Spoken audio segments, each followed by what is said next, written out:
अस्सलाम वालेकुम class.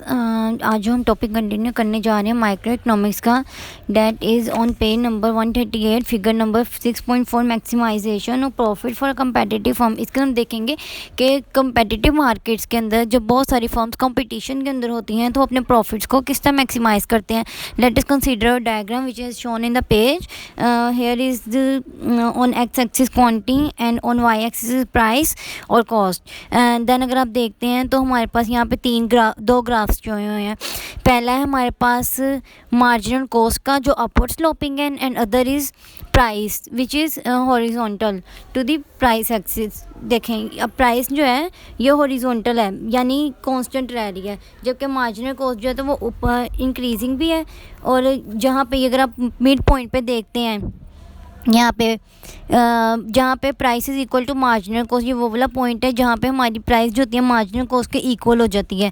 Then अगर आप इसके नीचे वाली साइड पे देखते हैं तो यहाँ पे लिखा हुआ है प्रॉफिट मैक्सिमम। तो इस पॉइंट से अगर हम नीचे जाते हैं जहाँ पे प्राइस जो होती है मार्जिनल कॉस्ट की इक्वल हो जाती है, ठीक है, जहाँ पे आपका ये पॉइंट मीट कर रहा था प्राइस मार्जिनल कॉस्ट का, तो अगर हम वहाँ से इसको आउटपुट के साथ मिलाते हैं इस पॉइंट को, तो हमारे पास यहाँ पे ये वो वाला पॉइंट होता है जहाँ पे रेट ऑफ आउटपुट से प्रॉफिट मैक्सिमम आ रहा है।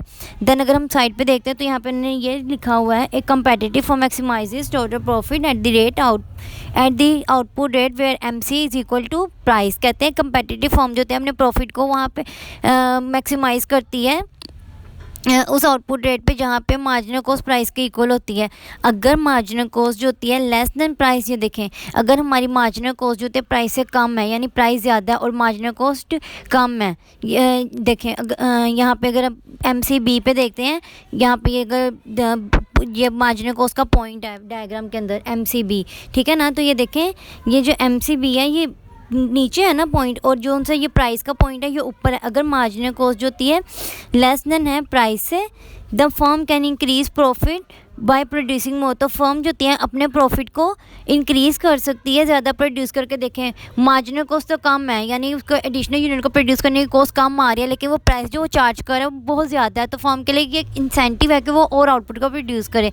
देन अगर हम लोग कहते हैं अगर मार्जिनल कॉस्ट एक्सीड्स दी प्राइस, ठीक है, अब आप लोग इधर देखें ये वाले पॉइंट पे, तो जो हमारी मार्जिनल कॉस्ट जहाँ पे डायग्राम के ऊपर लिखी हुई है मार्जिनल कॉस्ट प्राइस से ऊपर जहाँ पे जा रही है, प्राइस लाइन है, प्राइस से ऊपर मार्जिनल कॉस्ट है, तो उसके दरमियान में लिखा है डिक्रीजिंग प्रॉफिट। अगर ये वाली रेशो आती है प्राइस कम है हमारी और मार्जिनल कॉस्ट ज़्यादा है यानी मार्जिनल कॉस्ट ऊपर आ गया और प्राइस नीचे हो गई है, तो हमारे पास प्रॉफिट क्या हो गया, डिक्रीज़ हो गया। तो ये फर्म के लिए एक इंसेंटिव होता है कि वो अपने आउटपुट को रिड्यूस कर दे।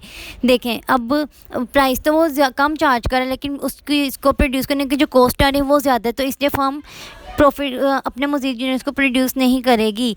देन हम लोग देख लेते हैं यहाँ पे इसी पेज पे यहाँ पे लिखा हुआ है as long as price exceeds marginal cost further increases in rate of output और डिज़ायर। कहते हैं जैसे जैसे के मार्जिनल कॉस्ट से जितनी ज़्यादा प्राइस एक्सीड करती जाती है यानी हमारी प्राइस जितनी ज़्यादा होती गई है मार्जिनल कॉस्ट से के मुकाबले में, यानी मार्जिनल कॉस्ट उतनी ही रही है या उससे कम हो गया लेकिन प्राइस मज़ीद बढ़ती गई है, तो फर्म के लिए एक इंसेंटिव होता है, फर्म डिज़ायर करता है कि वो मोर आउटपुट प्रोड्यूस करे।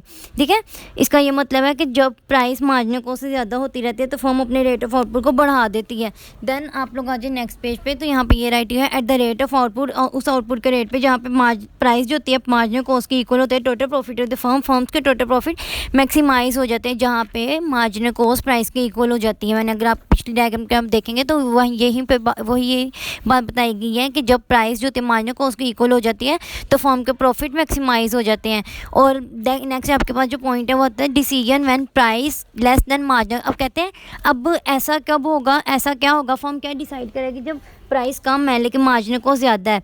तो यहाँ पे ये लिखा है if we produce the fifth basket the total profit will decline by 4। कहते हैं अगर हम फर्म चाहती है कि वो फिफ्थ बास्केट प्रोड्यूस करे तो फर्म का टोटल प्रॉफिट जो होता है उस एक्स्ट्रा बास्केट प्रोड्यूस करने का क्या होता है 4 यूनिट डिक्लाइन हो जाता है $4।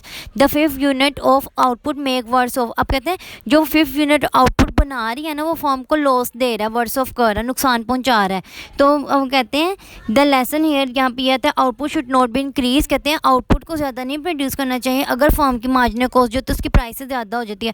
फर्म अपनी अब यहाँ पे ये लिखा गया पहले जो मैंने आपको अभी डायग्राम एक्सप्लेनेशन दी थी, decision one price is less than marginal cost. तो उसके अंदर ये देखें, मैं आपको दोबारा से एक्सप्लेन कर देती हूँ।